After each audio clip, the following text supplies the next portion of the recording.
Good afternoon and welcome to Jack Esplin Oval in Hawthorn. It is round 7 of the Bond University QAFLW. We've had a week off.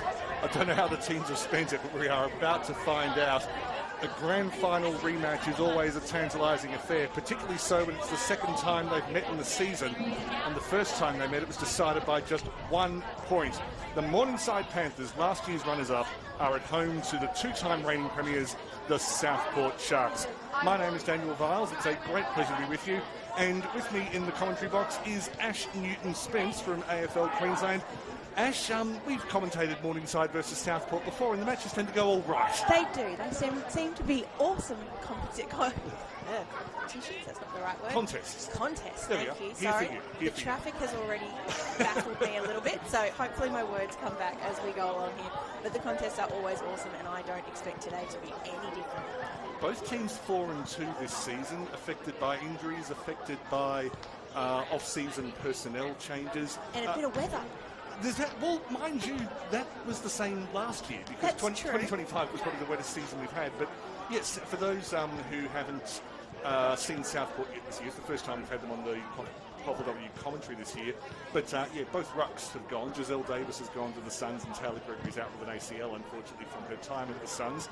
Maddie Watt's now playing at Labrador. Sonny Lappin has been drafted. To the Suns. But they recruited, it was at least 5, possibly 6 ex-AFLW players over the off-season, and it's been a case of rotating them to make sure that they stay under the points limit in this competition. But very different sides. Is there anything you've noticed from what you've seen so far in 2026? Not a lot, other than just how even this competition as a whole has become. Like, you look at the results every week and you go into it thinking, well, Morningside have got that one, Southport have got that one, and there's been a couple of surprises along the way, which has been so good for just the evenness of this competition, and it just makes it so much more fun when you can rock up every week and just have no idea what's going to happen. And both of these teams have suffered losses where they've had a big three-quarter time lead as well. It was Bond University who ran over the top of Morningside back in round 4. And then the following week, it was Cooperoo who came from nowhere. That was a bizarre game, actually. It's the fourth quarter was... unfortunately, the camera work was a little bit shaky. I'm not sure what the issue was that night, but yeah, it was We'll blame the weather. It was a fourth quarter straight from the twilight zone. So. A bit like GWS's in the AFL last week, came out of nowhere. Yeah, it's look, if we see a 14-goal third quarter today, we'll love every second of it. It's going to be interesting. Although I saw a 10-goal last quarter from Morningside's men last week in the QAFL that was absolutely to die for. So if their girls can do anything like that again this week, that'll be fun. It's interesting because Morningside now this round, 2 things. Firstly, because it's close to the river, it's usually wet. And secondly, it is almost always the 4th game of the day here at Jack Esplin Oval because they played the 3 men's games before it. So it's usually chopped up a little bit, which meant that Morningside's contested corridor style tends to work well for them. And when they beat Southport by 1 point back in round 2, it was essentially because they were able to squeeze them. Yep. So is that something that you see Cooperoo being... Morningside. All right, I won't get killed for that. No, you won't. Morningside, do you see them being able to do that to that Southport side twice in a year? I think Southport will be certainly prepared for that a little bit more. But as you said, the ground here is a little bit mushy, and there has been 3 games here already today. So especially over here on this commentary when we can see a lot of mud, a lot of dirt on this side, and then just another big patch just on the other side of the centre square. So it will be interesting to see what Morningside do, if they still try and keep that corridor, or if they try and actually come out onto the wings, which do look like they're holding up a little bit better. And if we're going to talk about contested ball today, Morningside have just made the one change. Courtney McDonald unavailable today, the captain, so the captaincy passes to Greta Lilcock. But it means that the 2025 QAFLW Rising Star makes her return to the competition, returning from injury. Izzy Levine's back in the game. So good. Can't wait to see Izzy today. I'm looking at those Morningside shirts thinking they're going to get very muddy very quickly out there, especially in Southport. So I feel sorry for whoever's doing the washing this week. They look a little bit mucky, but I reckon it's going to be a great game and a lot of fun. Is that not the point of Aussie rules? Yeah, if you come off clean, you've done it right. That's it. You get fined. I think it's no. I think they pick you up and throw you into the mud. I know I've seen that happen before, even at junior level. Very well. Now we may have had a late change in the Morningside side. I can see jersey 35, who is Nikita Irvine. So it's possible that she's coming in. There was talk of a late change. Round 7 underway at Jack Esplin Oval at Hawthorn. Levine straight away breaks the tackle of O'Brien. Not something I've said too often over the past few years. Goes out wide. Running is Hannah McLaughlin, who's been in excellent form the last couple of weeks. The tackling was strong. No interruption to play. Laura Roy does what Laura Roy does. Goes for the inside 50, but Tiani Brown at right halfback was up to the task. So composed back there, Brown. 3 goals in the grand final against Morningside last year. I think that happened in 6 minutes from memory. She's not confined to one part of the ground, Tiani Brown. However, the ball is. It's going to go out of bounds on that far side. They've already tried to push a lot further than I thought they would. I still thought they'd try and keep it up a little bit, but they are trying to go further out to that wing. Teresa Dixon in the ruck was up against Giselle Davis, who's returned to the QAFLW from the Sydney Swans. Playing a lot forward this year, but in the ruck today. Hints of high contact, allowed to continue. Levine had a lot of pressure from Beaton-Webster. Unbelievably delisted by Fremantle at the end of last year. Air swing allowed to play on. We'll go through the umpires, brought to you by Bradman's Windows and Doors. In the field, Ray Agnew, who's got commentary ambitions as well, I should point out, and Oliver Truloff. On the boundary, Bo Warren and Ben Thompson. In goal, Liz Smiley and Madison Hardstaff. Thank you, Bradman's Windows and Doors. Actually been watching Ray Agnew and umpire for the last couple of years. He's come a long way. He's doing a good job. Incredible knowledge, has Ray. Young man. He's a very, very talented umpire, but a very good player who understands the game. You Gold Coast people stick together, don't you, Ash? We try. Still stuck on the Thine Road side of the ground. Throw. There was a throw. Not sure they even got possession. It's just an attempted flick that failed. I think it also, we need to break up that congestion. Sometimes there just needs to be a free kick paid. Not the cleanest kick off the boot of Levine, and went straight into the arms of Davis, Oh, smothered off the boot. who then Brilliant. was way too close to the kicker. It was. O'Brien breaks the tackle of Levine, so they're 1-1 in that one-on-one. Inside 50, good run to get to it from Maddie Hennessy. Spotted it from about, well, pretty much off the boot of her opponent. Made sure she got there, tried to spear it in, just kicked it away. Olivia Marr with a fantastic mark there. She tends to do that, does Mark? Really, 2025. Battled her way through a strange grand final. Found Miller. Miller dropped it. Gone through to Christensen, a left footer. Tries to turn around, had time, came off the top of the boot. That was an extraordinary goal in the sense that Christensen almost tried to stop herself from scoring it 3 times, but she's on the board, and the clock has not started here at Jack Esplanade Oval. That's a problem. Fantastic there by Christensen. She fell over and she was able to compose herself, turn around, get back up again and get it on the boot. Fantastic smack on the left side. Some might call it a Chumbawamba goal. Chumbawamba? You might have to explain it to me. I get knocked down, I get back up again. I knew if I gave you time, you'd be there. So 13th goal of the season. She has got quite a few behinds this year, Christensen, but I urge people, when they look at Southport's goal scoring this year, which is 48 goals, 78 behinds, a lot of it is not necessarily inaccuracy from standing still shots. It's because they're prepared to have a shot. Put me out in the wings. Pretty much mastered the art of continuous football in 2025 with the Southport Sharks. Pardon? Yeah, I'm going up hard. A couple of losses this year. We have a second ball up about a metre from the first. Dixon unable to get past Davis. Yeah, one of the easier kicking in danger decisions that will be made throughout this game. Rihanna Shipp, the Southport captain, back in the side. Handballs to Hillier, formerly of Maroochydore, now in Southport colours. Goes over the top. Christensen again on the right. Christensen has 2 in a minute. Brilliant play there by Southport, just trying to get it over the back of the pack. And I think that's, we were saying earlier that they're going to try and, Morningside might try and squeeze. I think that's where Southport might try and take advantage of that. Morningside are going to try and squeeze. If Southport can then allow themselves the room behind or to the side, they might be able to turn out of that score quickly like they did just now.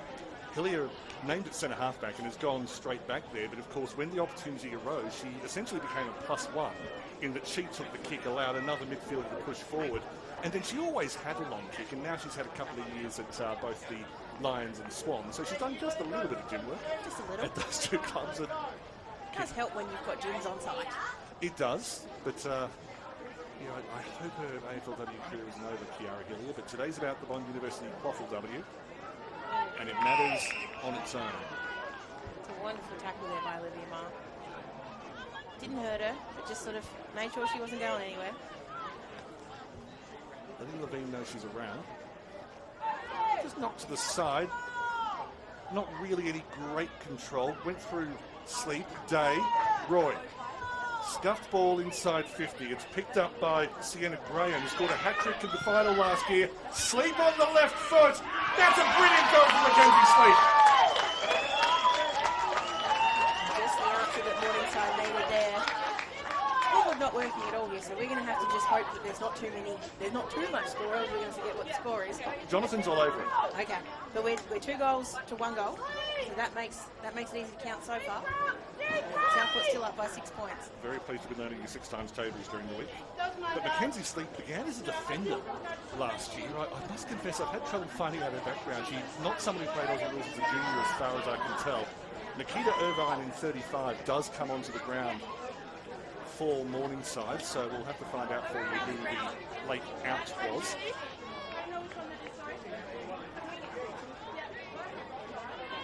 But brilliant from Mackenzie Sleep, whose left foot is quite cultured, and she's scored quite a few goals since moving forward from defence. Moonball, Graham was underneath him in the sleeves.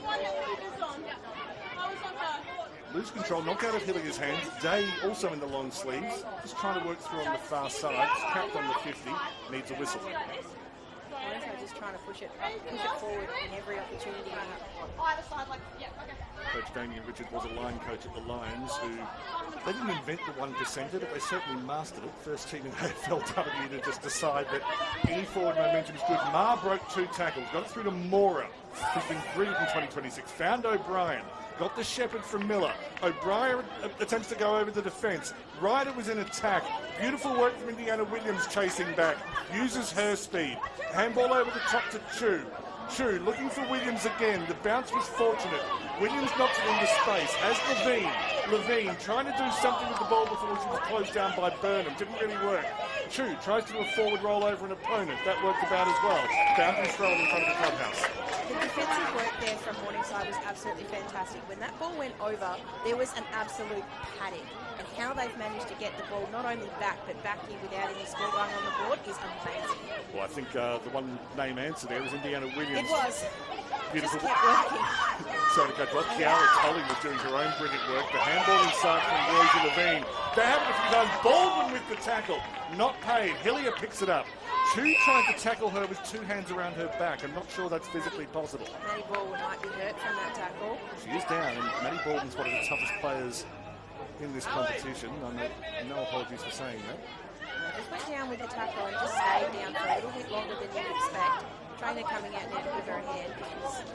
She's just going at the back of the pack, not necessarily coming off. No, now she is. No, she's not. Pick a lane. Sorry.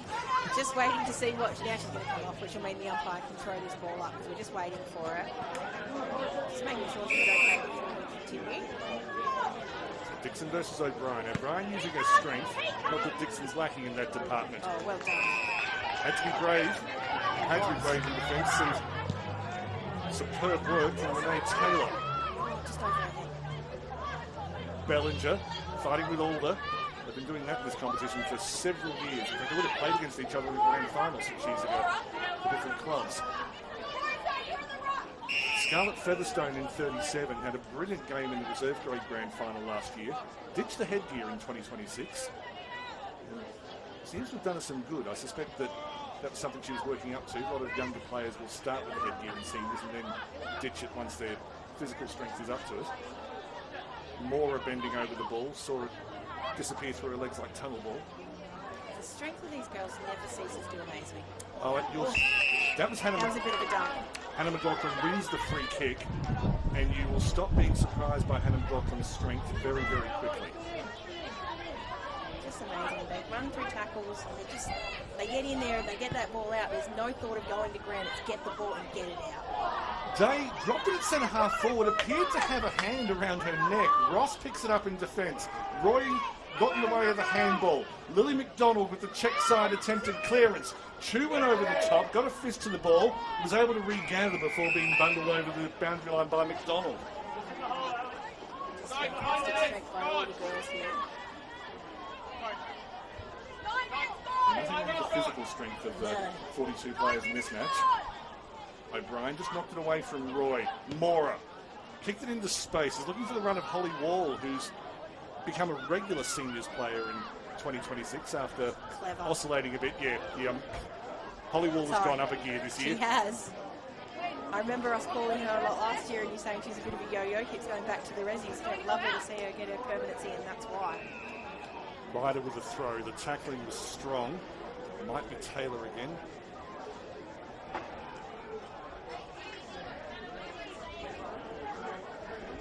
It isn't. That's Ali Lappin.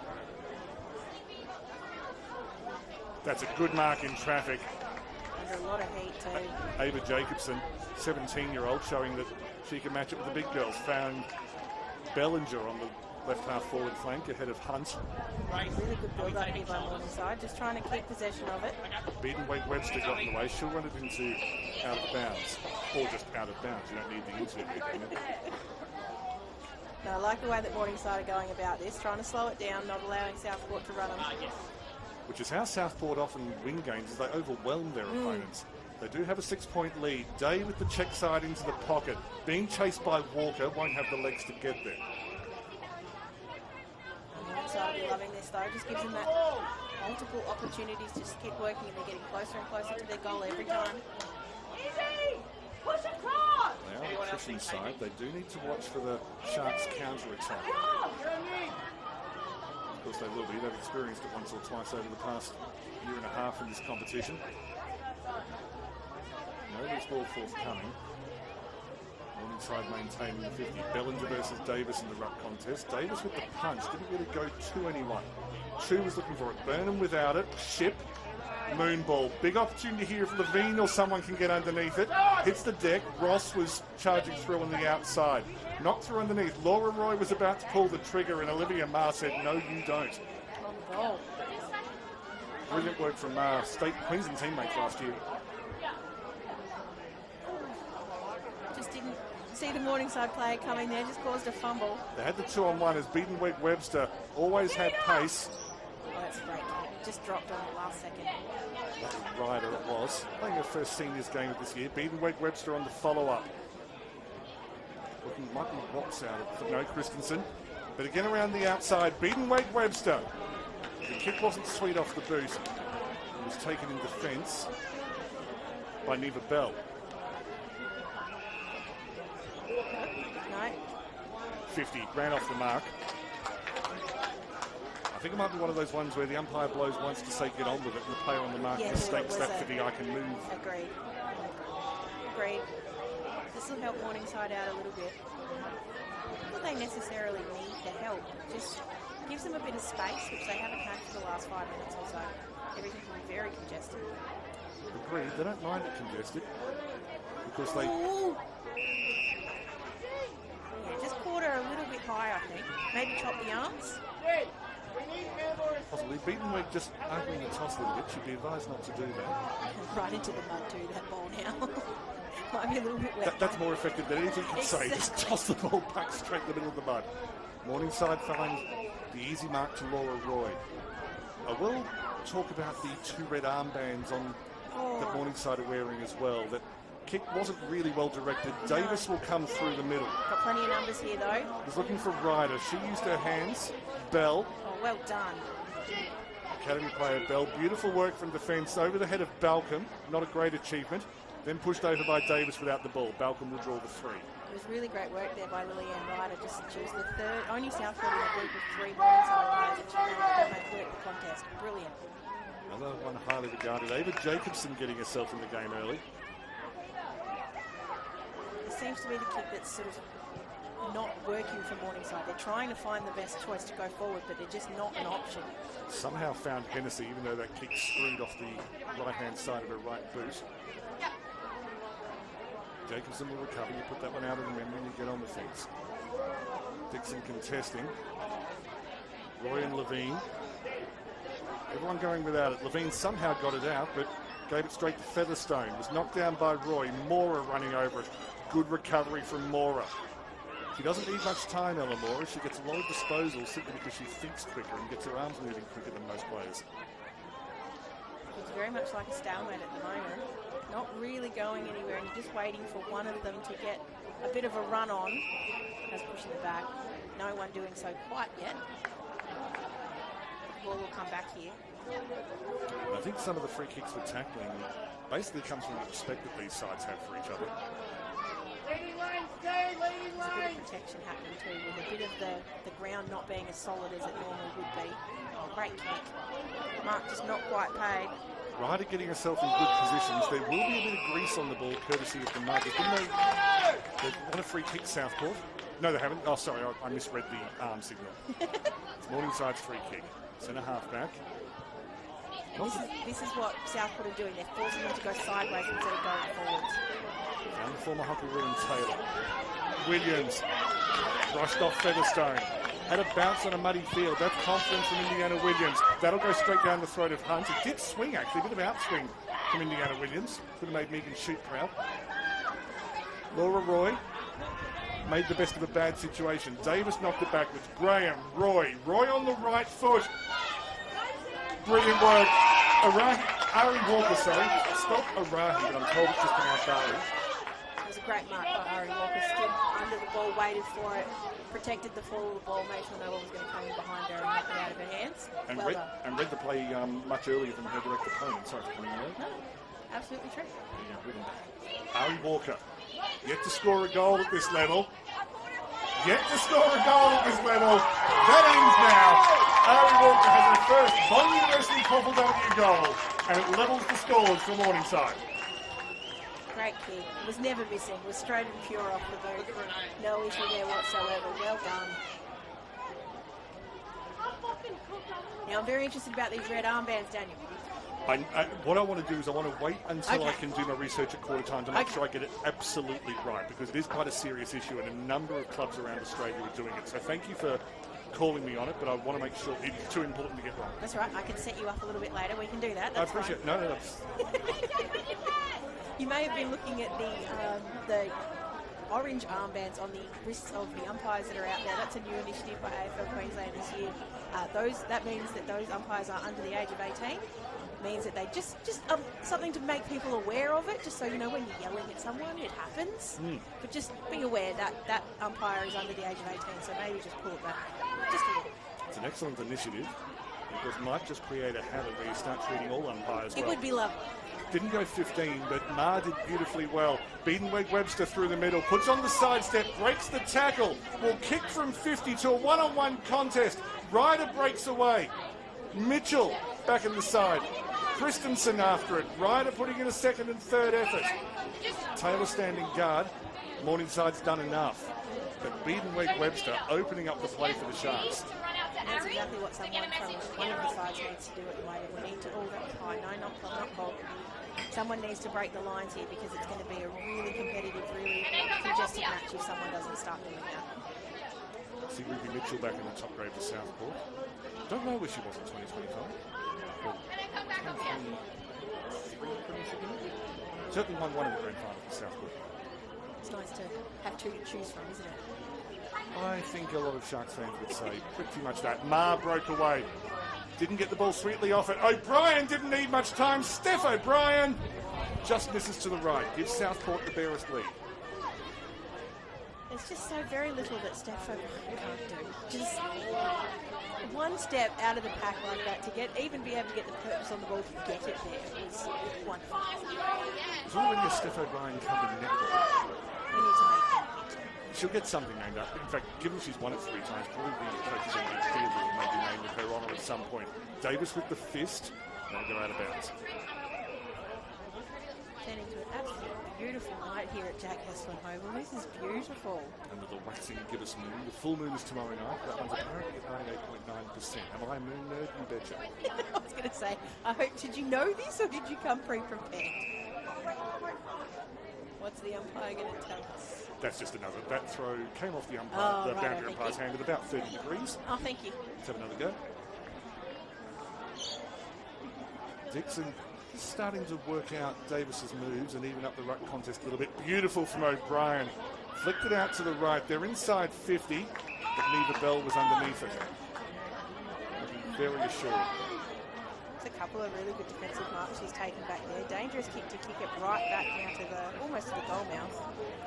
Oh, I think at this level you should be able to I think the old adage of, don't kick across your goal face is really for under 12s.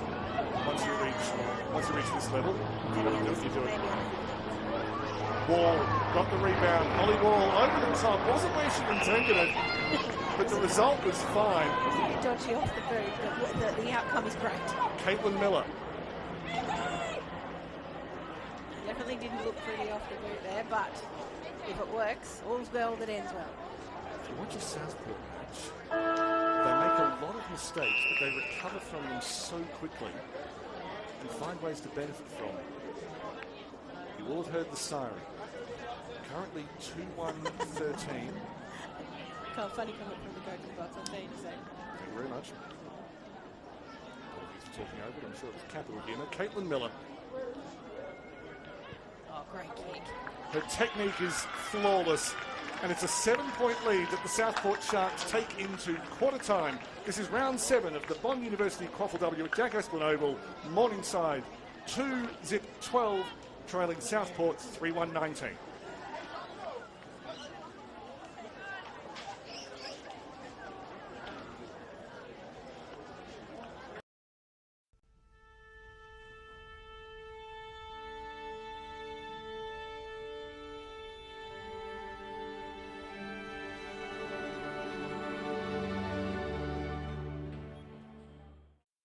Okay, let's give them 60 minutes of skills, fitness and fun.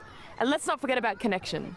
We're talking safe, inclusive and modified rules, perfect for newcomers. Okay, super kick on 3. 1, 2, 3, super kick! Yeah! Super fun, super safe, super inclusive. Super kick, tailor-made for 7 to 12-year-olds. AFL 9s, it's footy for Best mates looking to be teammates. cardio fiends after a bit of competition. Legends of the game. Looking at making a comeback. There's footy for when your week's pretty cooked. Or for fitting it in between classes. Ha! It's footy! It's footy. It's footy! It's footy for me. It's not just an Australian sport. There's a lot of countries that come over and create a home here that can also join in and play the sport to the fullest potential. All the advice that you get given, it's really inspiring. Being part of a football team is more than just a game. It's like a family. To find your more, visit play.afl/more to footy. Football club is very, very important in this community. Without it, there's not much else to do in such a small town. I do believe that there's so much more to sport than just winning. If my story says anything, it's that you don't need the experience, having the passion and having the want to see the young girls excel. It's also, to me, a chance to give back to the community. To find your more, visit play.afl/more to footy.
time at Jack Esplin Oval at Morningside, where the scoreboard has caught up with reality. Morningside 2 goals 12, trailing Southport 3-1-19.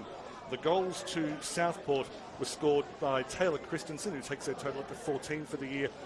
2 of them to her, and then 1 to Caitlin Miller after the siren. Mackenzie Sleep and Ari Walker were the goal scorers for Morningside. My name's Daniel Viles. With me is Ash Newton-Spence. Ash, it's a high-scoring game, or a decent scoring game. It was a very entertaining quarter, despite some fairly muddy conditions out there. How did you see the first quarter? I reckon they've done a really good job in like I said, really not trying conditions. It's probably not that bad, but it's one of those games where you almost can't trust your feet in some places. They're going to go to take that mark or go to take, so they're just going to be, it's an extra thing to be aware of, that when there's already so much happening on an AFL field, sometimes remembering to where are your feet and are they going to land in a good spot, sometimes actually might freak them out just a little bit. I'm not speaking from experience, I have never done this, but I know what it's like to jump on and the ground come out from under you, so I'm just assuming. So that's sort of an extra challenge of a wet day or a muddy day. You just need to be aware that it might be a bit soft. That said, we've seen some fabulous runs down the wing where they've been brave enough to take bounces, and I'm hoping they're going to continue to take that on for the rest of the game, because it just looks so much, it looks awesome, and they do such a great job with it. They've got such wonderful skills, these players. I just can't wait to see the rest of the game, and especially this next quarter. Twilight footing at Jack Esplin Oval. Morningside trail by 7. They won at Fankhauser Oval by just the solitary point back in round 2, which is the first time that Southport had lost at Fankhauser Reserve since the 2023 preliminary final. As much as it's not fun to say it's nice when people lose, it is nice to see Southport not just winning everything. We like a bit of competition.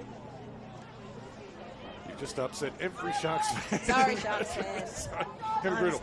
Davis kicking in danger. They were muscling it forward, the Sharks, and then Balcom was about to pick it up. Davis kicked it away. Never at Bond University at the same time, but they both have played in grand finals for Bond University, Balcom and Davis. Kicked to a 2-on-1. Simone Arthur found a way through, kicked out of danger. Beautifully picked up by Sleep. Turns, kicked it straight to Hunt. Lovely pick up on the half volley, and elite vision to get it to centre halfback, where it's taken by O'Brien. That was a beautiful kick. Yeah, Hunt does that. All that mud pile's going to slow that ball down, but just a little bit of juice from the Southport player. Ma is originally Victorian. She knows how to deal with mud. Beautiful work to Christensen. Just dropped the mark inside the 50. Gave the Morningside defence a chance to get through. Lovely work from Lappin to spin out of trouble. Wall handballs inside 50. Gets some protection. Beaton-Webster trying to work through. Tried to draw the free kick from Roy. Didn't quite work. Levine running into trouble. That'll be a free kick to the Sharks. Levine just took a little bit too long to think, and Gabby Beaton-Webster will have a chance to add to the score. That honestly looked like a bit of chum being dropped down into a shark tank. They just swarmed on them there. Absolutely made it impossible for it to go anywhere. Absolutely swarming like sharks. Their DNA is speed. The old Fankhouse. Beaton-Webster has a few majors this year. Distance was never going to be an issue. Fades away to the right.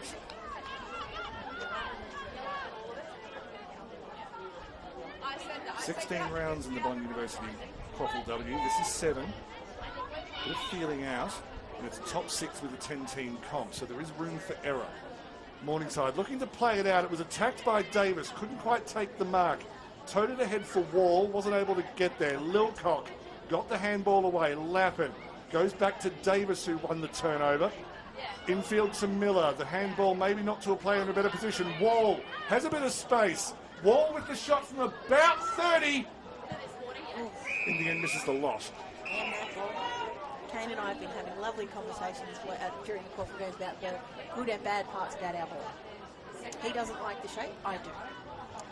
That's, there's a podcast waiting to happen. Ash and Kane, oval balls, wide. Lovely take from Christensen. The deflection went in towards Wall, who then had 2 Panthers on her. How does that compare with having 2 Sharks on you in the wild? Let's not speak. I think they might be spanners each other, to be fair. Different terrain. Dixon with the tap, and it fell to Mora. Mora created space for herself, got some help from a teammate. All just going a little bit right at the moment. Another opportunity here for Morningside to set this up. They haven't done it well yet.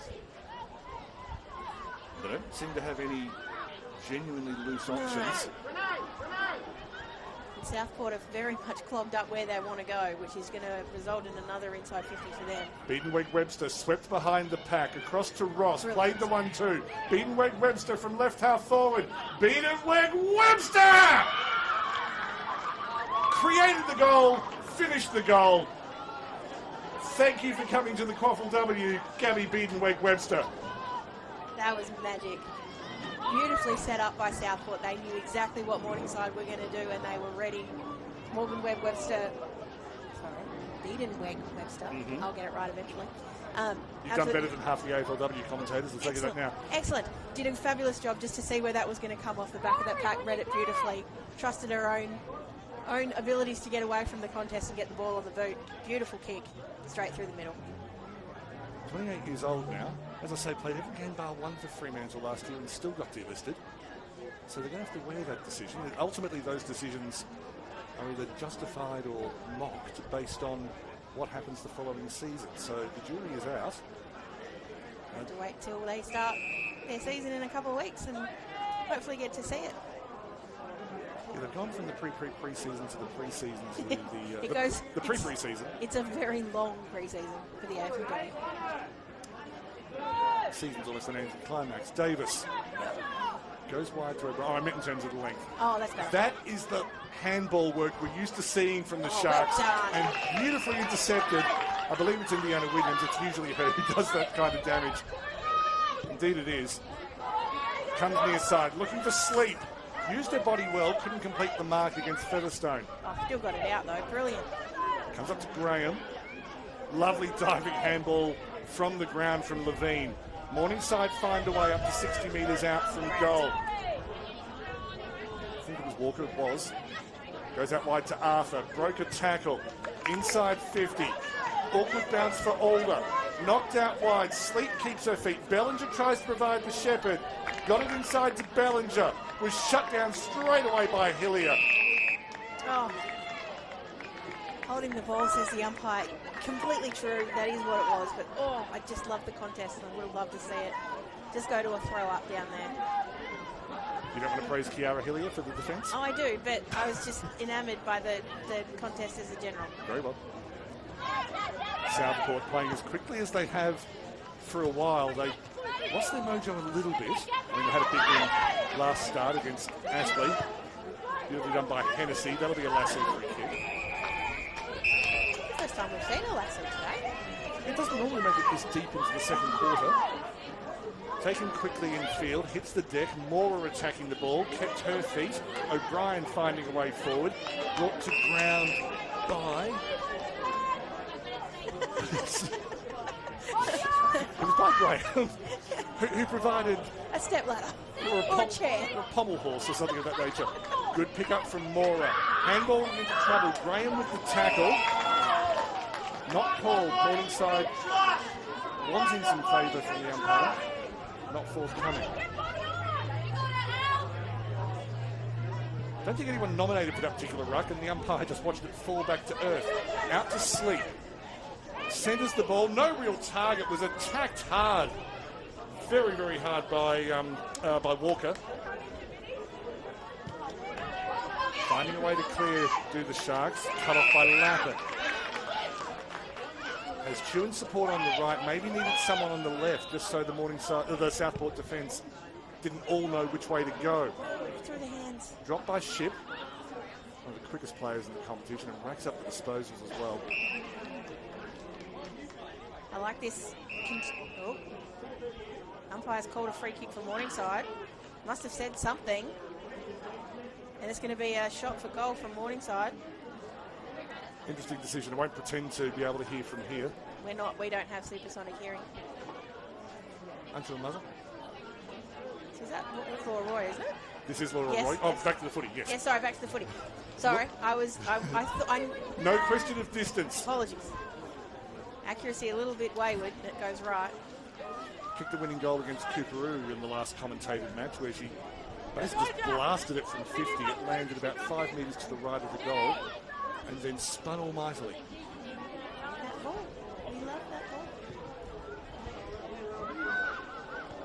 Hits the deck outside the 50. Somehow found the only bit of ground in between a tight pack. Oh, wonderful pickup. That was Graham again. Handballed it forward. Was looking for Walker. Couldn't get the space she wanted.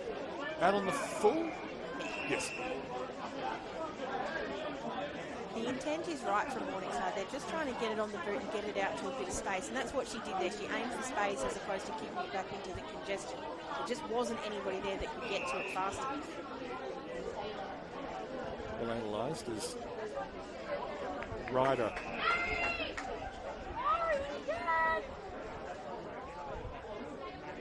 We'll keep it on the fine road side. Just went over the head of Christensen. A bit of a tussle with Williams. Keeps it in. Pops back out again. This came off the chin.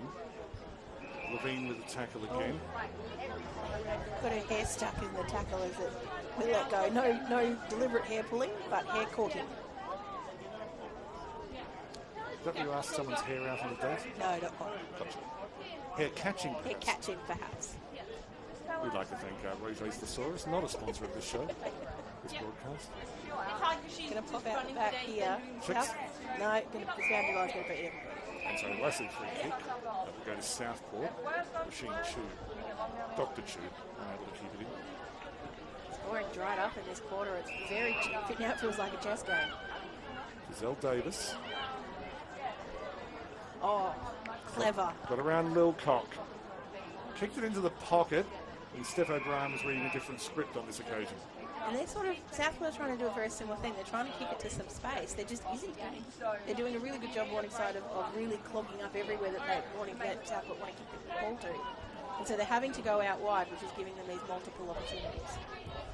132 metres wide, this particular ground. It's by no means the narrowest in this competition. Good 10 metres wider than Aspen's ground, I believe. I'm going to do another throw in here. No one quite got to the fall of the ball. Oh, it's difficult for boundary umpires with a greasy pill as well. Doesn't help. O'Brien with front position. Attempted the check side shot. The bounce is awful. Day was able to clear it. Playing in defence. 4 players arrived on the ball at once. Biedenberg, Webster, Ma, Olivia Ma. Dropped by Hennessy. Ryder had a couple of attempts, couldn't quite get enough space. But beautiful handball, gives it to, it's definitely a goal. I was about to call Tiani Brown. It's Maddie Baldwin, the all-time leading scorer for the Southport Sharks, extends her lead at the top of that particular chart. It was just amazing, amazing work by, you have to tell me who was the girl on the ground before. That was Ryder. Thank you, Ryder, who just 3-on-1 down in the goal square, able to keep it alive, keep it from going through, and able to pop it up to her teammate. Brilliant. Even in 2026, where they're 5th on the ladder, I think, 4th on the ladder, Southport, no team recovers from a mistake better than the Sharks, and as a result, they're less afraid to make them. Well, something that just you've got to give them so much credit for. They are so successful, so that fear of failure almost has gone away, or doesn't exist, because there's no such thing as failing when you're as successful as they are. Warning given, I think, for a 565 infringement, so the warning, I think, was against Morningside. We'll keep an eye on that later in the match. Davis tried to get to O'Brien. It was Roy who was able to burst away. Went straight up the guts, and the ball spun a couple of times and went straight through. Siobhan Ross got it to Ship. She burst out of defence, then played the 1-2. Ross and Ship playing their own game on the Thine Road side in a tussle with Chu. Really well done by Chu to keep up there. Like you said, they were playing the ball just between themselves, and she managed to get a finger in that brought the whole thing undone. Burnham cleared. Difficult pick up for Ryder. She's done well. Got it out to Mitchell in front of Ryder. Has time to be able to steady and get a clean pickup. Ryder inside 50, looking for Miller. Williams putting on pressure at the back. Miller, the handball. Shot on goal from Featherstone. Out of bounds. No, it wasn't. No, it was Mark. Sorry. I had a pole in the way. I thought it was my head, so that's good. No, the pole is taller than Ash. There's not too much in the world that isn't taller than Ash. Other commentators called Ash. Well attacked by Davis. Saw that it was going to fall short, attacked the space, undoes the work with a kick to Bell. plenty of room here. Sorry. Not at all. Plays through the middle. But the 45-degree kick actually was a bit cleverer than I gave it credit for. Mackenzie Sleep ran into space. Sleep plays route one. McDonald charging across. Speed of Walker. The fearlessness of youth. Through to Jacobson. Jacobson with the shot. Ava Jacobson pending. No, hit the post. Nearly a magic moment. A first QAFLW goal for Ava Jacobson. Debuted in round 4. Everything about that was right. The Morningside player on the goal line shepherded it through. She did everything they could to get that through. It just snicked the post on the way past. Disappointing. Good job pointing out the forward craft as well. Oh, there we go. I was trying to work out where Megan Hunt was going, but she just needed a bit of help getting the ball. Someone's finally run over and given her a hand, so she didn't have to go out there and get it herself. Yeah, the gaps in the fence are a fair way away from the goalpost, but again, Morningside had left the middle open, so Hunt said, all right, I'll kick straight through the middle. Lands next to the centre circle. Levine bursts through a tackle. She goes inside 50, looking for Walker, goes over her head. The cavalry came at the back. Sleep not quite able to get there ahead of Ross. Brown kicks it wide. Very calm, controlled defence from Southport as Burnham has it at right halfback. Really well worked by Southport there.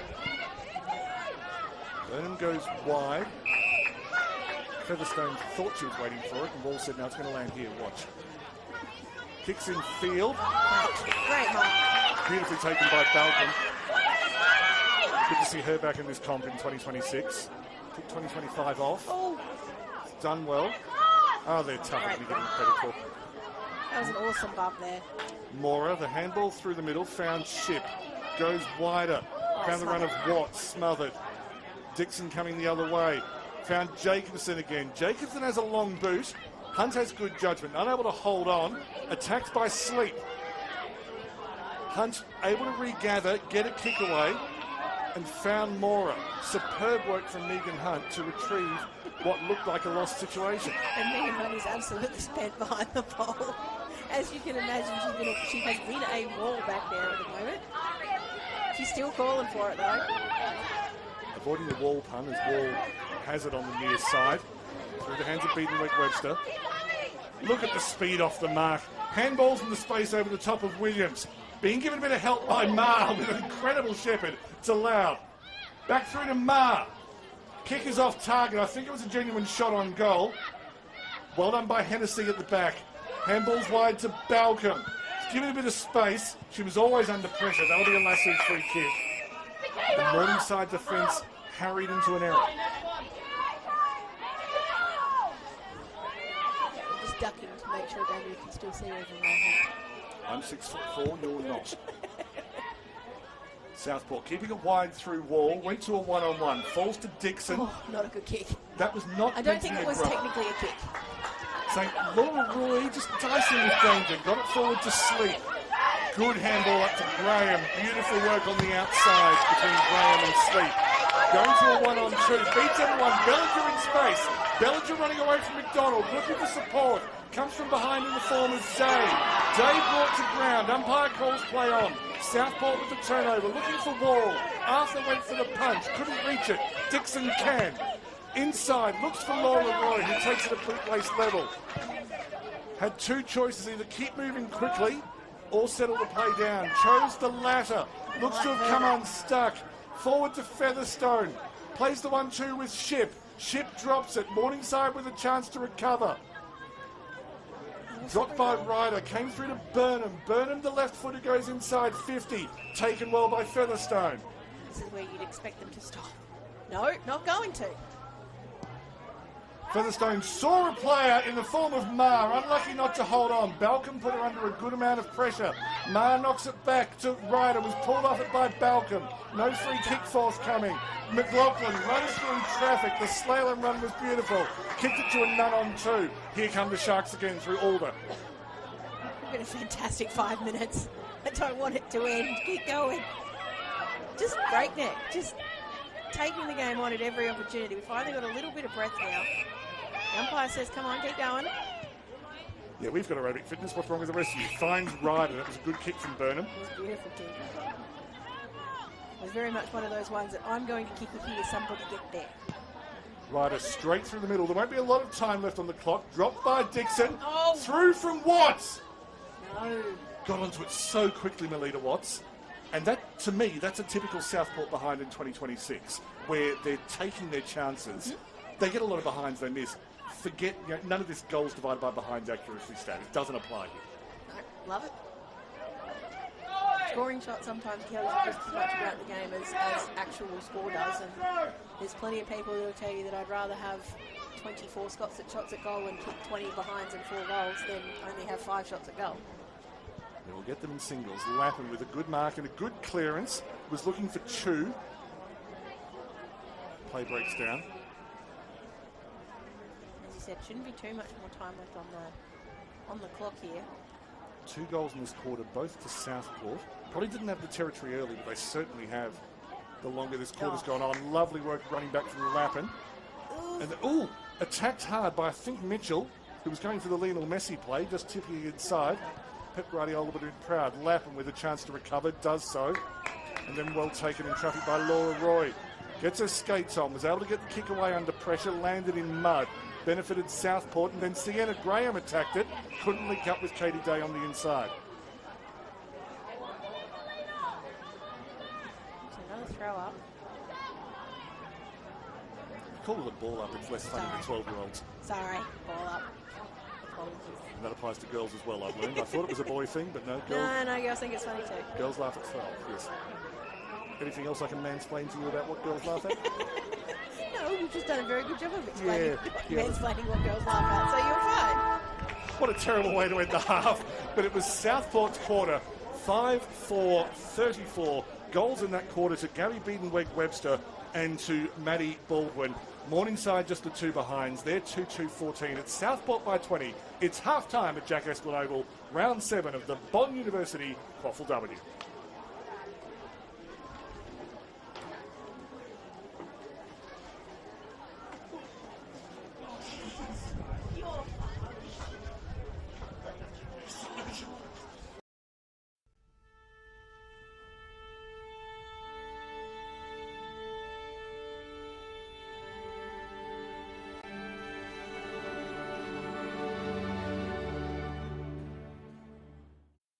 Okay, let's give them 60 minutes of skills, fitness and fun.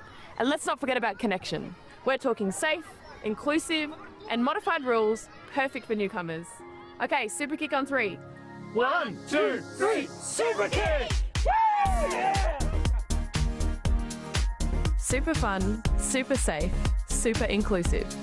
Super kick, tailor-made for 7 to 12-year-olds. AFL 9s, it's footy for Best mates looking to be teammates. cardio fiends after a bit of competition. Legends of the game. Looking at making a comeback. It's footy for when your week's pretty cooked. Or for fitting it in between classes. It's footy! It's footy. It's footy. It's footy for me. He's not your traditional coach. He wears his heart on his sleeve. She's the backbone of our defence, and she leads the team from the front. He always shows up for us. He really cares about every player. She's calm and methodical. She leaves nothing to chance. I wasn't the most confident player coming to Bond, but he showed me what I'm capable of. When a game doesn't go her way, she puts her head down, gets to work, and she gets better. Andy is always in my corner, and he always will be. Whatever Gemma sets her mind to, she'll achieve it.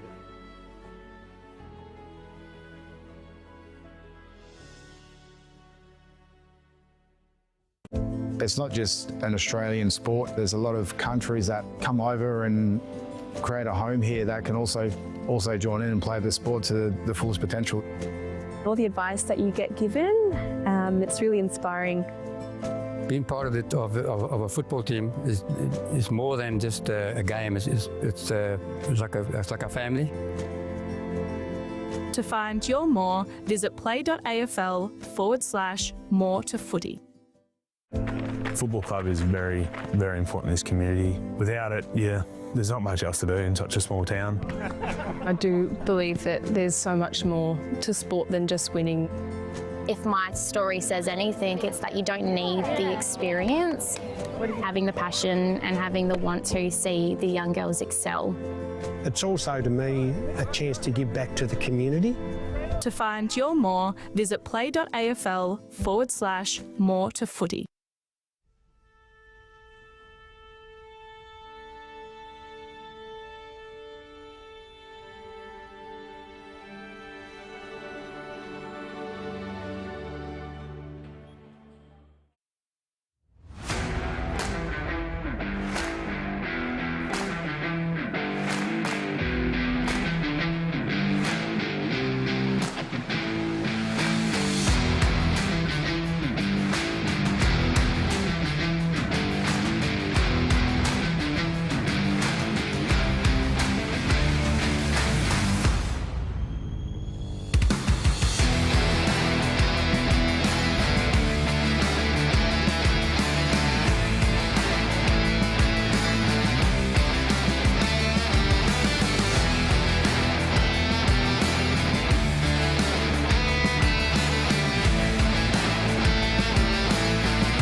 is amazing to watch what Bond University QAFLW teams are capable of producing when it stops raining. The ball handling in this match has been fantastic. We've had 7 goals. Southport dominating. I think the scoreboard does accurately reflect the match so far. But Morningside have had their chances, and they are not out of this game by any stretch. Morningside 2-2-14. Both of their goals coming in the first quarter, courtesy of Mackenzie Sleep and Ari Walker. Southport's 5 goals in the first term. Taylor Christensen scored the first 2 goals of the game. Caitlin Miller scored after the siren. And then Gabby Beadenweg-Webster scored an absolute worldie early in the second term. Maddie Baldwin got on the score sheet for her 58th goal for Southport in the seniors in the 12th minute of the second term. My name is Daniel Viles. With me is Ash Newton-Spence of AFL Queensland and formerly of Champion Data. And if you've got any questions at all about how Champion Data records stats, all you need to do is just, Ash has a button. You press it lightly, and she will just come out with it. It's like those buttons at the bus stops where you press it and it's when the next train's coming. But I don't tell you when the next train's coming, I tell you when the next 8 trains are coming. Because I just word vomit. I did just say tell you when the next train's coming at the bus stop, didn't I? But it's all right. I get what you meant. You're fine. Fascinating match at Southport up by 20. Of course, Morningside came from behind to win by 1 back in round 2. I'd like to know who you've seen so far who's impressed you. So Megan Hunt in the back line for Southport has just been an absolute rock down there. Nothing has gone past her. She has been fantastic. Ella Mora, thank you, has also really impressed me just how much she's dominating in the forward line. It's been fantastic. Someone I actually want to see a little bit more from, and I feel like you're going to be very grumpy for saying this. I've seen Steph O'Brien play a lot better than she's played today, and I want to see just a little bit more of that Steph O'Brien magic because I know it's there, and I just want to see it for today. Flipping over to Morningside, Greta Laucock actually pulled everybody in before they went in and just had a really good chat to the team, which I think she's trying to sort of get a little bit of inspiration going, so I want to see a bit more out of her. Mackenzie Sleep has been fantastic, just getting a little bit of run going, a bit of handball, trying to actually sort of inspire everybody. And Indiana Williams behind the ball has been amazing, and except for the fact that I don't want to see the ball down that end too often, I'd love to see the ball in her hand just a little bit more often. The good news with Indiana Williams is that she's capable of playing pretty much anywhere in the spine. She's a general purpose tool. Generally speaking, against the top side, she tends to stay in defence, and then against some of the lower ranked sides, she'll move into attack. However, I would not be surprised to see Damien Richards swing her forward if some goals are needed. I was about to say in the final quarter, but he may not. Might need to do it now. May not wait that long. We did find out who the late out was earlier too. That was Coco Garton. Garton. Yes, I've crossed it out. So I didn't That's say. Okay. No, Coco, unfortunately, a late out and was replaced by Nikita Irvine, who we called in the first quarter. And Garton, of course, deprives them of a toll. She's just walking off the field now with a football under each arm and looking in good spirits, but would probably rather be out there taking on the likes of Giselle Davis in the ruck contest. Third quarter to begin at Jack Esplin Oval. Southport by 20 over Morningside. Mora dominating the midfield. Got it forward to O'Brien. Tried to get away from Lilcock. Went forward. Was looking for Watts. Eventually ended up with Marr. Hooks it inside 50. Christensen tried to turn with the ball. Forgot the ball. Beautifully tackled at the back by Taylor. The handball comes in field. Falls to Mora. They are playing quickly, Southport. Kicked out of defence. Day took a mark which only went 7 metres. Kicked it forward, Watts has got the handball back to Ross. She goes to the contest. Hennessy stood tall. Was pulled off the ball, as was Mora. Handball's going to weird places. Balcom just hacks it outside of the 50. Melissa Watts attacking. Goes towards centre half forward. Took a couple of weird bounces. The jump was mistimed by Ryder. She was about to run away and was brought to ground.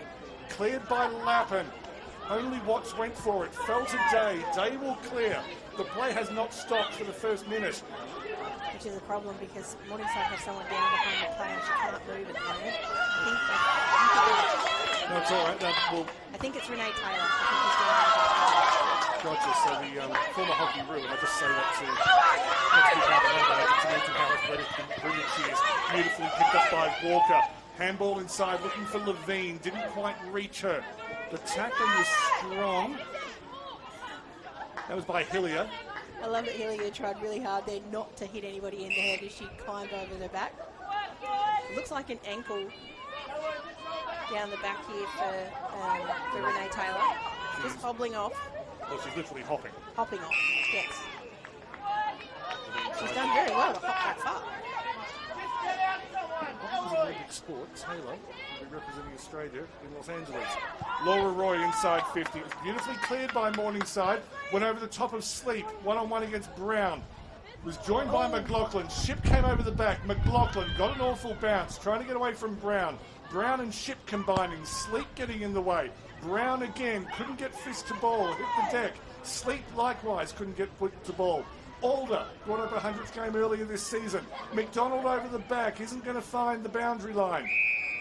Boundary line is now found. It's probably the first time we've seen Southport's defence have to scramble today. And that's exactly what that was, a complete scramble. Morningside just putting all the pressure on, trying to get it forward as quickly as they can. Southport under a bit of pressure. Davis ahead of Dixon in the ruck. Went out towards Ship, being tracked by McLaughlin. Got in the way of the attempted handball. Ship recovers. Leads by example. Biedenweg-Webster. Biedenweg. Got to stop pronouncing the German W.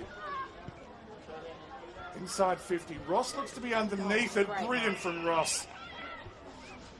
The 2024 season was outstanding. And if the... Oh, Miller just dropping it. Yeah, Ross and Kimber in the back line for Southport in 2024 was outstanding. Moving the ball well. Ryder goes inside 50, needs a good run. Baldwin not quite able to stay with it. Hennessy working well, has Williams for company. It's a 2-on-2 contest. Baldwin wraps it up on the ground. Brilliantly done by Morningside there. That was very, very dangerous, and they were able to hold it up. Hennessy. More around the outside. Was about to pull the trigger. Brought to ground by Lilcock. Christensen on the left. Taylor Christensen has a hat-trick. Another Southport trademark. It looks like the forward momentum is over. The ball spills loose, and 99 times out of 100 over the past 2.5 years, it's been a shark who's next to the ball. And Christensen, a natural left footer, pulled it from the left side, and the lead is out to 26 points. What's really impressive is just the way that it wasn't Paige holding the ball. She was pulled off the ball just as she went to kick. There would be 5 or 6 players that would stop under those circumstances and just go. But they played the whistle. The whistle didn't come, and they kept playing. They kept going, and they were able to really, really, really hurt Morningside with that goal. Because they would have very much wanted to come out here and get the first score on the board. It's gone the other way. It is the way that Southport train. It's continuous. Their aerobic fitness is exceptional. Crystal Scott there, strength and conditioning. Advantage paid. Roy to Levine. More about Crystal Scott later as Levine goes inside 50. Megan Hunt does what Megan Hunt does. Wall. I know that's not Holly Wall, but Wall. I wasn't going to do it. I'm going to rename her. Nikita's going on the wing. They're slowing it down a little bit here, Southport. It's interesting. Different from that play on at all costs that they've been doing for most of the day. Dropped as they landed in the mud. Olivia Marr. I actually think they're trying not to take each other to ground over there, just so that they don't all end up with mud all over them. Gets more likes on the social media account if you're covered in mud. Oh, absolutely. Beautifully worked through. That was Melita Watts, who's really making her presence felt in this game just in the last couple of minutes. Ryder tried to get away from Balcon. Balcon's physical strength is extraordinary. Was able to kick it up to Graham. Not what she wanted. Hunt was now I did it, sorry. The Wall. Yes, there's Wall and the Wall. Laura Roy. Glad my nickname stuck so quickly. Stuck like mud. Arthur was able to push her opponent off the ball. Fumbled. Kicks into a different mud. Just a bit of variety. Probably the different types of mud. Gianni Brown steadies. Oh, that's a great kick. Great sign. Sienna Burnham it was who made the run into the middle. Kiara Hilliard in the overlap again. Over the defence. That's going to fall to Christensen. She's a fair way ahead of Williams. Tried to soccer. It falls to Baldwin. Baldwin smacks into the post. Oh, how exciting was that little bit of play? Hold my breath. There's some video games where if you hold down the button it goes into turbo mode, and I dare say that Southport have one of those. Do we know which button to press? Corey Gilly. Well, he does. Morningside, they kick to a 1-on-1. Hollywall read that very early. They've got the overlap. Featherstone given permission to have a shot. Lays it up instead into just to the left of the goal square. And Taylor Christensen will line up for number 4 today and number 16 for the year. Brilliantly read by Hollywall off the boot there. Made sure that no one was going to take that mark, caused the spillage, and opens a door for her team to get one more goal out in front. Kicking the stationary targets when playing against Southport has a low success rate. Taylor Christensen off the right foot, through the stick. She has 4. Christensen really making the difference between these two sides at the moment. Just beautiful finishing every single time. Now, let's turn serious for a moment. We have noted in this game, you see the Morningside players wearing 2 red armbands on their left arm. Here's the reason. This is the Wear Red brand. 2 armbands, 2 messages. Clubs this week, and not all clubs is an organisation. They have their Instagram account simply called Not All Clubs. I'm simply going to direct you there. Wear red to honour women killed by gender-based violence and to drive accountability in every club. I'm not qualified to speak on that topic. I'm just going to let that rest and say, look, just applaud Morningside for being part of that particular initiative. Second for Daniel. So back to round 7 of the Bond University QAFLW as Megan Huntwell has the ball at right half-back. And again, they've hit turbo mode, Southport. The handballing has been so slick. Morningside finally get a 2-on-1, but weren't able to make it count. And then the extra Sharks arrived. Burnham tackled by Lilcock. Great tackle. And Lilcock is definitely leading by example. She's doing everything she can to inspire her teammates to come with her on this journey. Well, she's basically playing the fastest of any Panther at the moment. They're trying to match Southport's intensity. And it's had a flow-on effect. That was plucked out of the sky by Katie Day. Dirty kick, great mark. Oh. Knocked away by Ross. It's superbly done. Just ahead of Walker. McDonald on it. Went to Bellinger. Bellinger settles. Lucy Bellinger! They needed that so badly, Morningside. Beautiful work from Ari Walker. Finished off calmly by the experienced Lucy Bellinger. That's exactly what that was. That was calm, because in that circumstance it would have been so easy just to sort of rush of blood to the head, get it on the boot and get it going, but she didn't. She took the half a second to actually calm herself down, made sure she didn't miss. Scored in the grand final last year against Southport. Also scored in the 2020 grand final in Yeronga Thrash Coolangatta.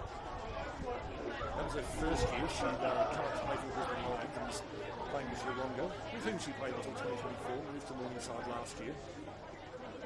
And she played several years in defence at Yeronga, enjoying generally, she's been back in defence a bit more in 2026, but when she gets the chance to go forward, it usually results with her being on the score sheet.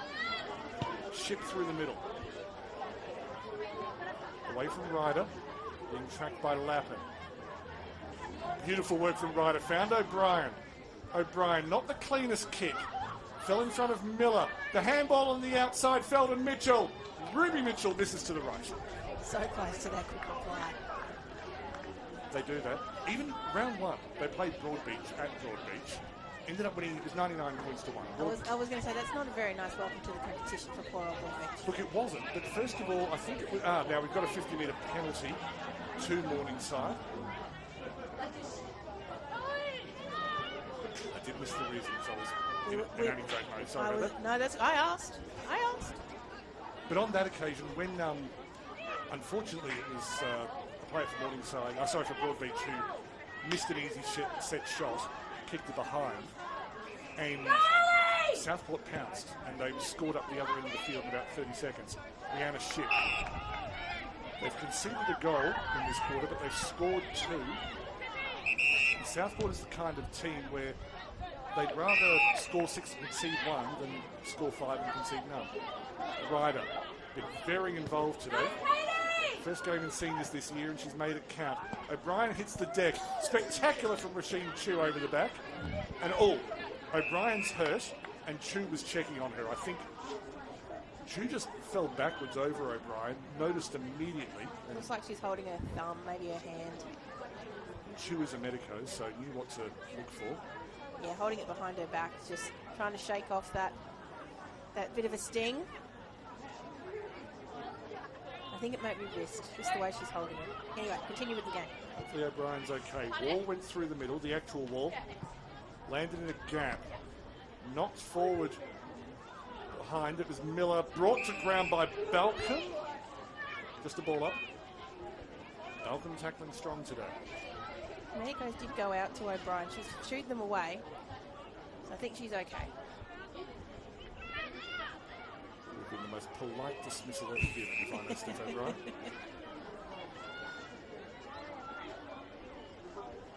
We've gone medical stuff, and I am a warrior. Southport on the 50. Mora. It was Lilcock who had the ball, and Mora who made sure she didn't use it. This was in the ruck, but it's Rory who bursts away. Just got away from beaten Meg Webster. Marked by Slick. Gets around Hunt. There's a one-on-one Walker versus Alder. Walker used her body well. Got around McDonald as well. And pilfered by McDonald. She picked her pocket. Mitchell with a mark in midfield. Runs around her opposite number in Lappin. Suddenly it's at the other 50. Arthur drops it but knocked it in front of her. Went without it. Turnover again. Free kick to Southport. Might have been a tackle off the ball. Sorry, No, I was saying, umpire said that was a bit of a sling. Sling tackle. Thanks for the... Oh, and Baldwin read it beautifully. Arthur and Bell were positioned well in defence, but it was Baldwin who judged the ball drop, ran between them, and took it around tummy height. I think that's another really good example of the way that Southport often kick the ball to space and demand that someone runs there. That was very much that is where the space is, that is where I'm kicking, and they know each other so well, they'll run to where that space is.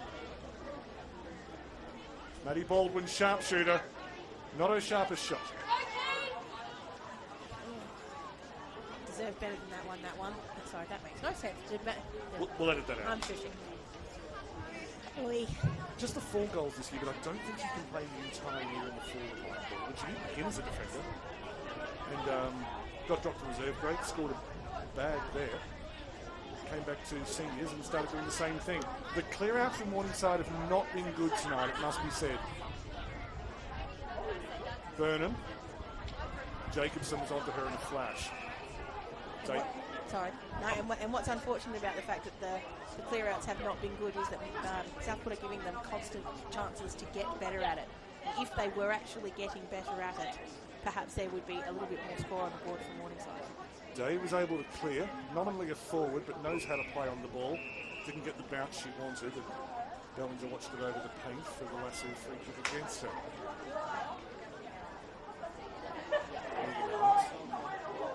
A 6-time premiership winner in this competition. 2 each with 3 different clubs. Cooperoo, University of Queensland, was his captain. And then Southport, Siobhan Ross, found Featherstone. Featherstone keeps it wide, looking for the run of Hillier. Very well done at the back. I think that's Tolley, it was. Tolley matching it with the next AFLW player. Not entirely sure that was a correct disposal from Levine. It was the good news for her tonight, even though she's probably not back to her rollicking best, although it's hard to judge against Southport. She's moving very freely. Dixon picks it up in defence, immediately tackled by Mitchell.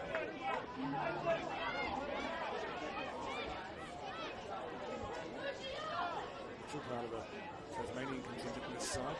Laura, another one originally. Came a bit off the side of the boot there. A little bit of that tonight. Burnham spent it before she had it, but they'll still keep it inside 50 Southport. Says the umpire, so free kick from the inside. This gives them a chance. Thanks for the pick up. Defence.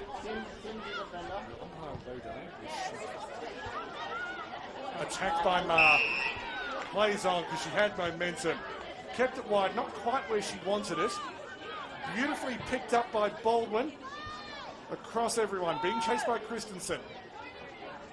Goes outside the 50, that's something good for the stats. Inside to Davis. Davis with the Slalom run. Mitchell tries to step inside Graham. Gets it back to Wall. Holly Wall from about 35. That's brilliant. That is brilliant from Southport. Goal to Holly Wall.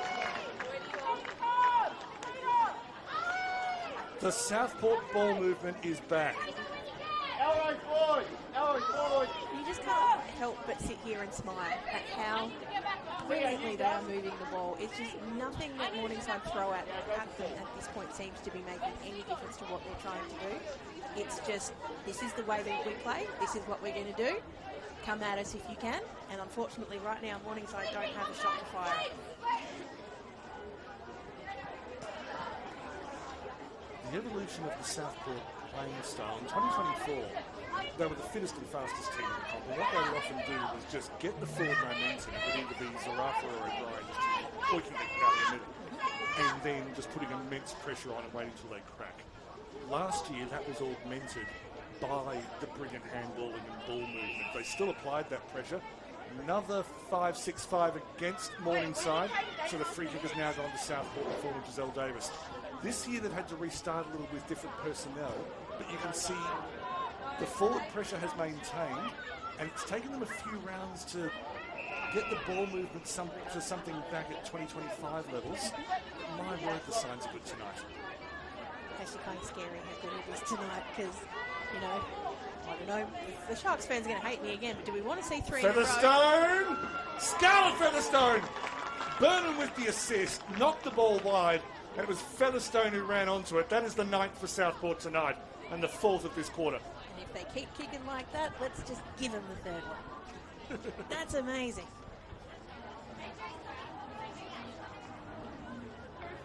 Actually running out of superlatives to throw at Southport tonight. This has been such an insane showing to come out.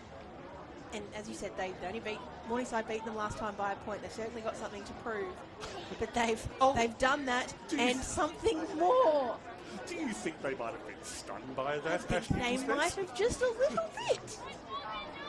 I'm sure Morningside will like, well, you won the flag, we got the first one, we're back on top. I feel it has gone the other way. Is that another one? Another error from... Okay, so there's something organisationally damaged about Morningside at the moment to give away consecutive free kicks. They do have a bit of respite in that the defence is held strong through Balcom again. Didn't quite match up with Lappin. Lappin trying to get away from Mitchell. Didn't really get any help. Goes towards Ship. Ship maintains her feet. There's beautiful work on the ground just to break down the play. It will just be a ball up. I think it was one of those situations where the umpire could have given about 7 different free kicks if he'd been so inclined. Knocked inside towards Mora. Dixon drops it. Well cleared. Tolly. Got to head over the ball. Maybe a argument for high contact, but Ship didn't apply any pressure there. Late in the 3rd term. Not quite GWS men's levels, but it has been a dominant 3rd term. It definitely has. Not quite as many scores, but certainly has all the feeling of that momentum, all with Southport at the moment. It should be noted that Morningside has kicked the goal this quarter in Bellinger, so even in the midst of the storm... We've got a couple down. There was a bit of something that happened off the ball.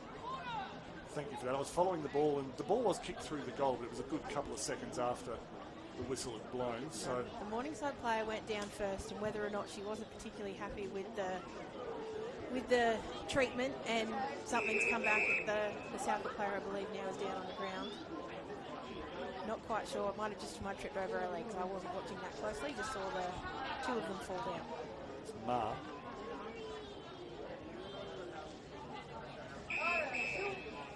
Never far from the contest, and in this case she has a free kick as well. Probably for the things just described by Ashley Spence. At her best, with a dry ball, you might back her in from here. She does appear to be looking for another option. Or maybe not. Did a few things. I think in the end it hit the bottom of the post, but it got a touch before it anyway, so... Brilliant kick though, and I think you're right, with a dry ball that would have gone sailing through. So a few long ranges in 2025 with Olivia Marr. Good attempt, just dropped. I think that's McLaughlin at left halfback. She was pummeled into Jack Espinoval. couple more divots for the juniors for tomorrow. The youth for tomorrow, apologies. Just keeping up with the nomenclature can be tricky. Mora went wide. Davis.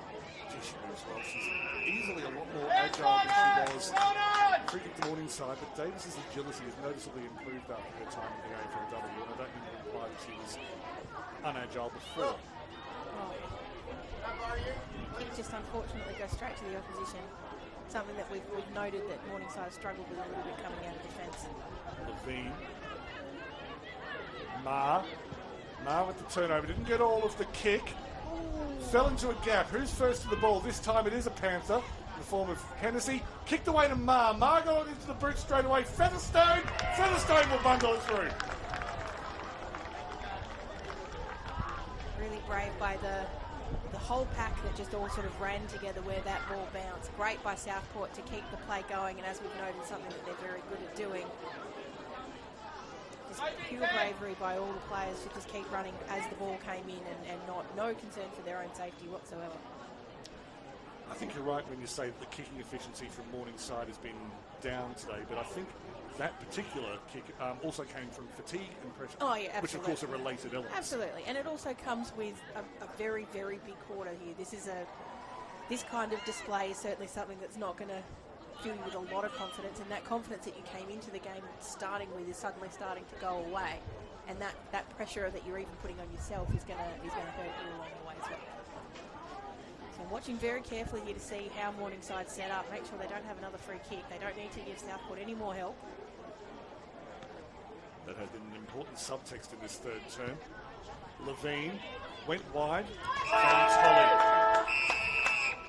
Morningside finished with the ball, but Southport finished the third term with the bragging rights. They lead by 8 goals. It's Morningside 3-2-20, Southport 10-8-68 at Jack Esplin Oval, round 7 of the Bond University QAFLW.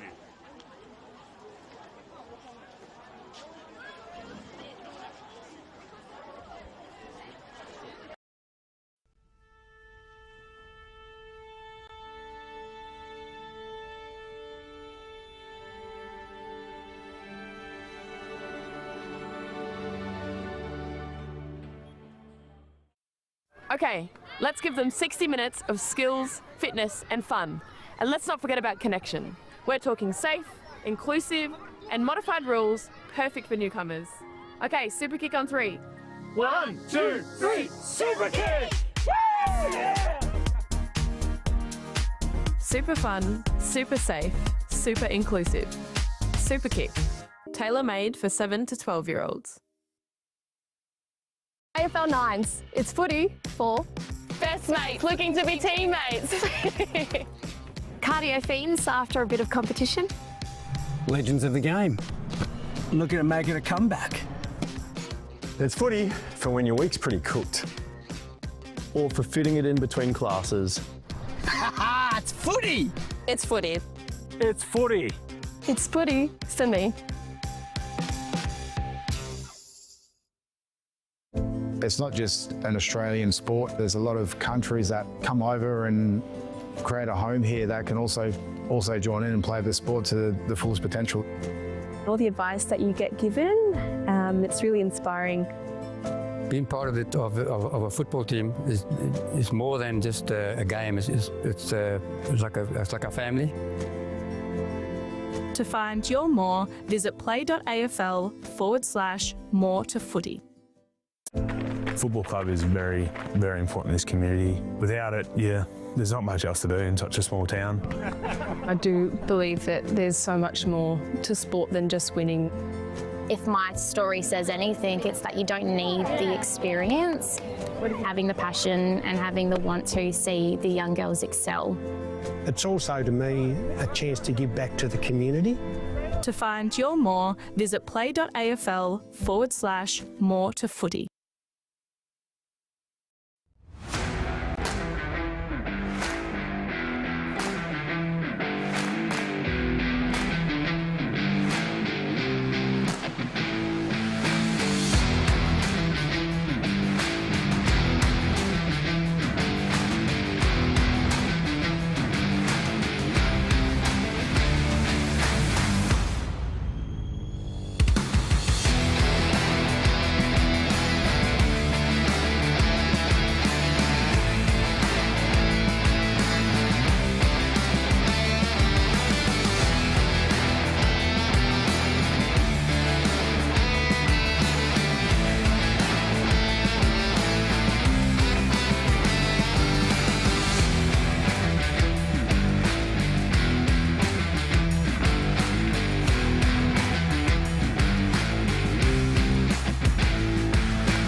QAFLW.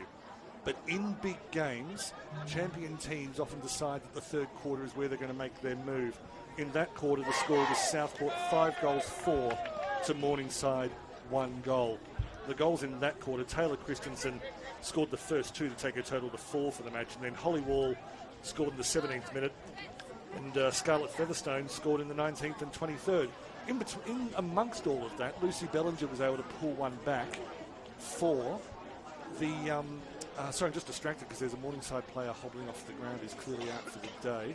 So we'll just try to find out who that is for you. But Lucy Bellinger did score for the Morningside Panthers. So the score now is 10-8-68 to Southport, leading Morningside 3-2-20. In the the qualifying final last year, Southport was able to put the ton on Morningside, and they scored 99 points in the grand final. There's 1 quarter left. They'll have their ambitions. Morningside will look at what they can achieve. Biedenweg-Webster keeps the ball low, inside 50, well taken by Ryder. She's had a good night. No reward for her yet. Biedenweg backing up. That is a bit of a signature move. Biedenweg-Webster from 40 misses to the right. And in a moment, I'll get an update from Ash Newton-Spence. Whenever you're ready, Ash. Renee Taylor did go off with a bit of a knee injury before and has been confirmed out for the rest of the match. Bit of ice on that knee. Hopefully she's not out for long, because going from international hockey defender to Aussie rules defender, it's been a smooth transition so far. That's a lovely mark just outside the 50. Looks like Melita Watts from this distance. Apologies if it's not. Hits the ground in front of Baldwin. O'Brien, handball over the top, nearly fell to Ryder. Plenty of Morningside players struggling to keep their feet. Went back towards Mitchell. Mitchell fumbling, tried to get away from Jacobson. Oh!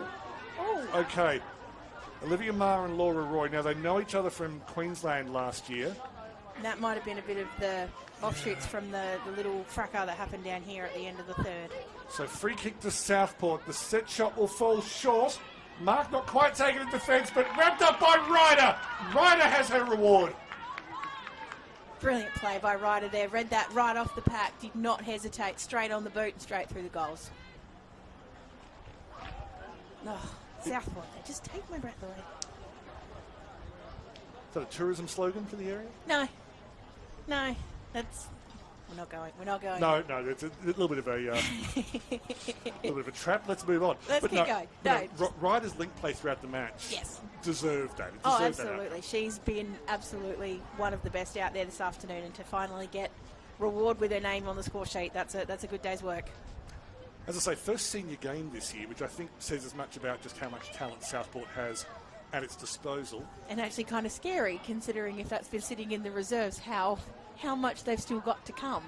Well, of course, we shouldn't forget that Southport aren't just 2 in a row in seniors, they're 2 in a row in the resis as well. Tiana Brown just had to stand there and take a bullet kick off the ground from Katie Day. And nearly kicked it back to her. Attacked by Laura Roy. We know she's got distance. Finds Graham on the outside. Wasn't the best handball. Graham is beset upon. Brought to ground. Ball up. Absolutely attacked there by 3 Sharks in a row. And she gets up and walks away. That's strength. Another one from the hockey background, Sienna Graham. I think mostly indoor hockey in her case. But moved to Aussie rules a few years ago. And as a winger, really made a name in the Bond University QAFLW. Arthur centres it to a one-on-one contest. It beat the contest. Williams has moved forward. Handball's back, was looking for Chu. The handballs haven't been clean. Chu's kick was even less clean. Brilliant effort on the ground from Lilcock. One of the best, if not the best, for Morningside tonight. Picked up by Jacobson. Handball forward. Went to a 50-50 contest. Turned over. It was McDonald and O'Brien. A rare example of Scottish and Irish unity. As they're outside the 50 and it will be balled up. Chu just grabbed hold of the jumper as the Southport player flew by there, was able to affect the handball, which has resulted in this ball up. Graham on one wing, Chu on the other has worked very well for Morningside. The kick came in from Chu, didn't quite have the strength on it. Davis, Biedenweg-Webster. O'Brien. Falls short of Ryder, was able to run away from Bellinger and another one.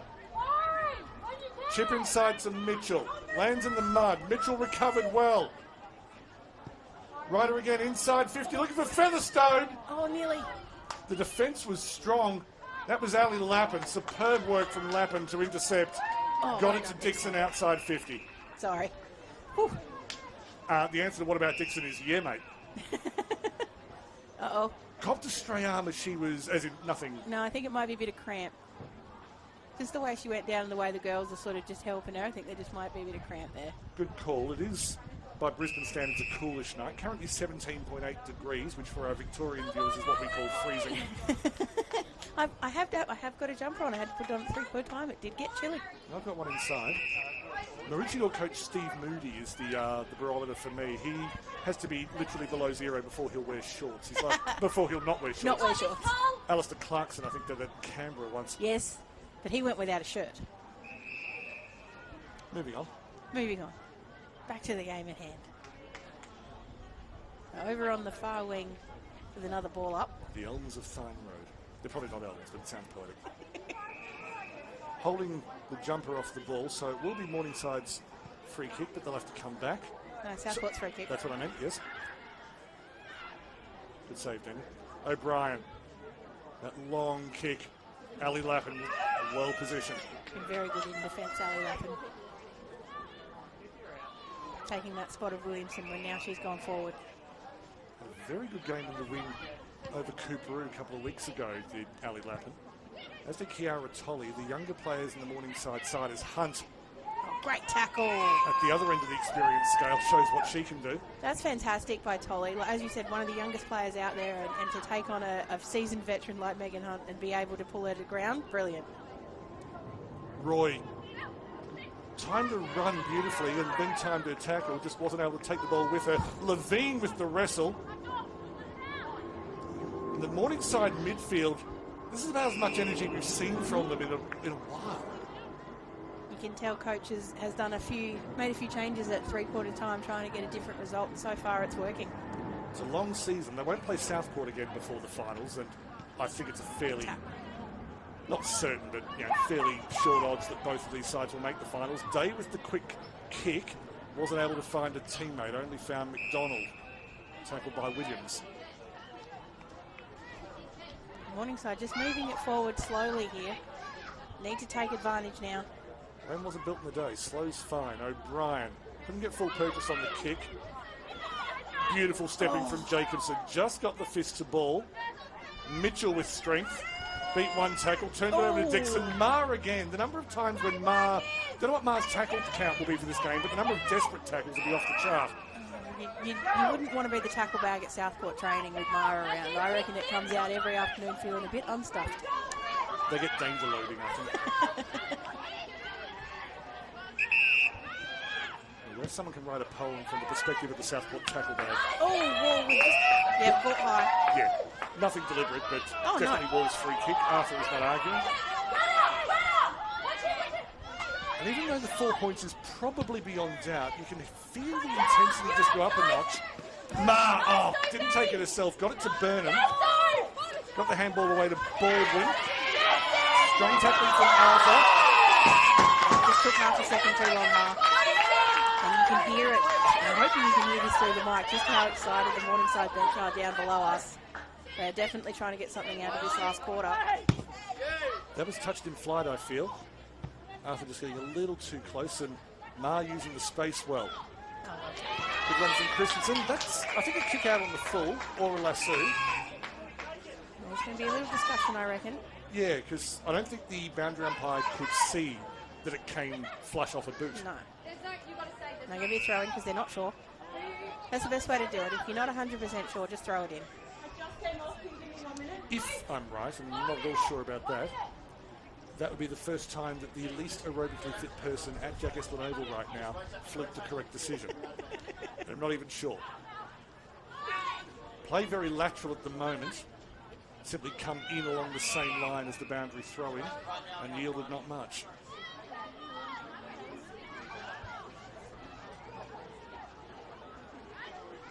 Halfway through the final term, Laura Roy roved well, just turned away from Williams. Tolley chasing, pushed out of the way by Hunt. Graham with the tackle on Alder. Another change that's happened. Damien Richards now down on the boundary line, not coaching up from the box, wants to be down there with the girls. Just trying to change the momentum down there. He's got a pedigree. Next week will be his 75th game as a coach in this competition, Damien Richards. We'll have a look at the upcoming draw for these sides soon. Cleared by Killier. Oh, just went through the feet of both. Underneath Bellinger, Jacobson swept well. Got it to Arthur. Scored from there a few weeks back. Wasn't going to on that occasion. Bellinger found a bit of space. Came off the top of the boot. Oh, dropped. No. But definitely hands over the shoulder. And Laura Roy knew it. Helps Christensen to her feet. And once again, Hunt makes the mark look easy. It was the work she did 10 seconds before that to say the next kick needs to be here. So I'll make sure it is. Oh. Mark not taken. Time to clean up her mess, though. No. Held as she went to run through, I think. No. Going to be a free kick from Morningside. I don't think the free kick ended up involving Beaton-Webster, who was away with the ball. Right. I think it was behind her. If you're watching on YouTube, double tap the left-hand side of your screen. And you can go back 10 seconds and find out what really happened. You can tell us what happened. Send it through. So we need a live text line. What could go wrong? Hunt. Every now and then she will play footy like a rugby player. Get her body low. That's beautifully stripped by Graham or Day. Day. Best and fairest at Collingwood in the VFLW 2 years ago. 2 years before that, she won a premiership with University of Queensland here. There's an alternate universe where she's playing AFLW. Not to be. Their loss. Just working so hard over there, just trying to get it out at the moment, both sides. Just the one goal in this quarter, that from Ryder. Finally cleared. Graham couldn't get hands to ball. Using a speed around the outside again. Unconvincing handball work. Boundary throw in next to the upright. Or even the behind post. We're not playing rugby, remember, Daniel? Not tonight, no.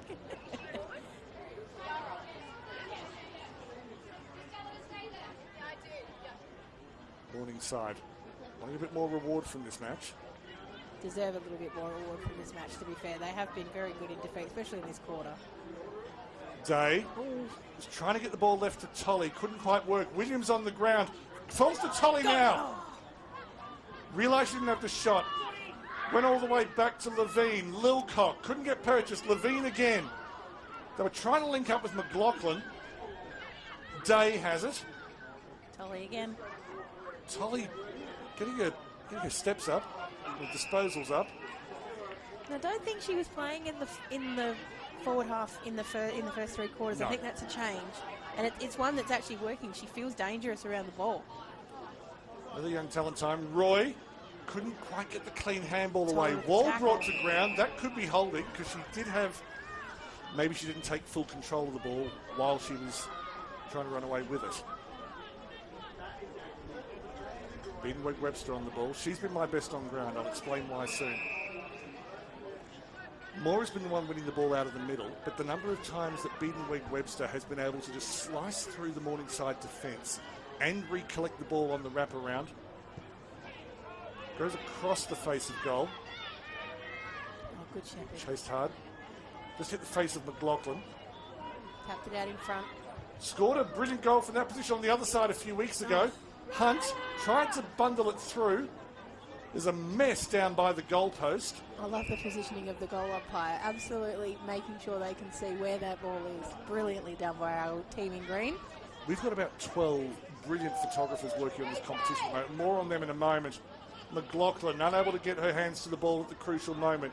Wall has never been far from the action tonight. Oh, she's been very good too. Another ball up. Still plenty of time left in this match. 4 minutes minimum. Not a lot of stoppages in this half. Roy went for the snap. Maybe had better options behind her. Falls to Burnham, who's done her job very well tonight. Where was the initial contact? I felt the initial contact was fine and that it was made Yes, ugly agreed. after. Agreed. She did go with the fend first, which will generally get rid of your prior. True. Now, was there sufficient intent from Davis? Yes, umpire says there was. Yeah. She was clearly trying to tap it down to a teammate. The teammate just wasn't there. Like, oh, I thought we were doing the other play. You said 3. Hut. Just shot out of the cannon. Burnham pulled the trigger, only kicked it into a shark. Trying to identify the shark who got her tummy in the way. There is absolutely no one in Siobhan Morningside's back half here, forward half here. It is all the flood happening all down that end. It's going to make it very hard even for Southport to get it out. Hillier an attempted clearance. Right on the boundary line that bounced. They say it's a lasso. Because it was outside 50. Oh, yes, of course. But Hillier just needed to do what she had to do. Didn't need to be elegant. Sorry to talk over. This is where they need to be clever. They need to find some space because there isn't any. They've got to be clever, and unfortunately they've gone straight to the pack, and it's going to be beautifully read by Southport. It's going to come straight back. Siobhan Ross, who, as I said, she could have been the standout defender in the Southport Premiership side 2 years ago, except Kaylee Kimber was in the same side. Oh, what a kick. Oh, just dropped it. Plenty of time. It was Watts. I think it was Hunt who delivered the kick as well. Wall just dropped it, but she's earned her role in the victory tonight. It was Hennessy. Out wide to Chu. Probably has time for a bounce if she trusts the ground. Oh. Fell to the right spot. McDonald attacked it hard. Couldn't get away from Laura Roy. Tolly with a smash. Yeah, not sure that was the right option No, for she Tolly, should have attacked the ball. Make a good photo. I think Dion from High Flyer Images is here tonight. TJ Yelds often turns up at Morningside. He's also a very good coder, does it brilliant. QAFLW stats site. Turned over in defence for Morningside. Comes back out wide to, I think it's Arthur, just over the head of Lappin, who had to reach well. Arthur again ran into Watts, kicked it vertically. It's entertaining, but not the most structured play in the fourth quarter. No, but it's Morningside are very much changing the way they were trying to do it. The first 3 quarters, they were very much trying to pierce through slowly. They've just thrown caution to the wind now and just seeing what they can do by going fast. And it's working. There have been periods in this competition's history, the Bond University QAFLW, where some team has set a new pace and other teams have tried to match it and found that they can. I'm thinking of UQ in 2021, who basically blew Bond away. That was wonderful hands by Tolo. Certainly was. Ma again, who's been brilliant in this match. I'll still put Beaton-Wake Webster ahead of her, but Ma and Mora. Good bump. McLaughlin, inside 50. Oh, nearly fell to the right spot. Loose ball, being chased by Williams. Just lost her footing at the crucial moment. Tiani Brown strong in defence. She's done everything asked of her tonight. Hasn't made the move forward. Oh! That was... That was amusing. Yeah. Tiani Brown was on the ground getting up from just slightly hurting herself, and in the meantime the ball just fell in her lap.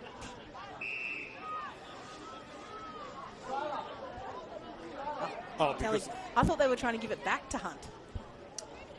Oh, well, that's Davis. And this is the time for tempo football, they've decided. There was only 1 goal in this quarter, so you would expect that Southport, the Sirens obviously their friend, just the 1 goal in this quarter, but it was a 5-goal third term that tore this game apart. Day still looking for some reward for Morningside. Davis with a clever tap out wide. Tried to get it away from Williams. Williams tracked it. They've got the numbers wide. Davis using her strength. She's been impressive tonight. Holly Wall, equally impressive. Probably more impressive. Oh, great mark. That is superb from Sophie Balcon. She's having a good year back in the Bond University QAFLW as Balcon. Not long left if the Panthers need something from the fourth quarter. A collision after Balcon's kick with Caitlin Miller. Play continues up towards centre half forward, Morningside's perspective. A testy match at times. And there's, in front of the camera here, just in the centre circle, the Balcon's involved. Lappin's coming across. Simone Arthur and Caitlin Miller. Maddie Baldwin involved. Steph O'Brien playing peacemaker because that's her DNA. An unfortunate end, but a 55-point win to Southport, as convincing as it sounds. 11-9-75 defeated Morningside 3-2-20. Going through the goal scorers, as Ash Newton-Spence can work on who she thinks should get the chocolates I from thought you were doing the 3-2-1s. Oh, gosh. No. Forget 3-2-1s. Just name a few best players. I can do the 3-2-1s. You go. But 4 goals to Taylor Christensen, 2 each in the first and third terms.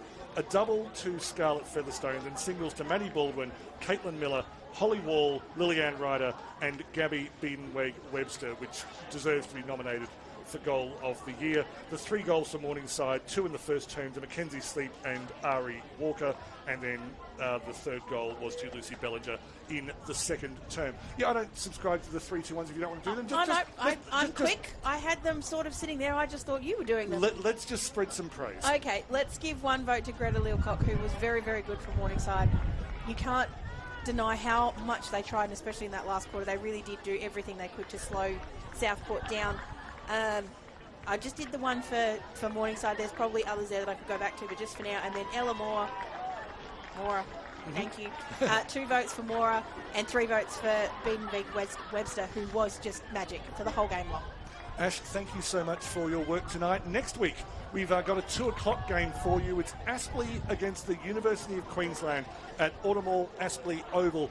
They're probably the 2 teams fighting out for that 6th spot, the final spot in the final series for the QAFLW in 2026. So please join us then, 2 o'clock next Saturday. But on behalf of Double Take Sports and Jonathan on camera and Ash Newton-Spence, my name's Daniel Viles. Thank you for enjoying with us the Bond University QAFLW.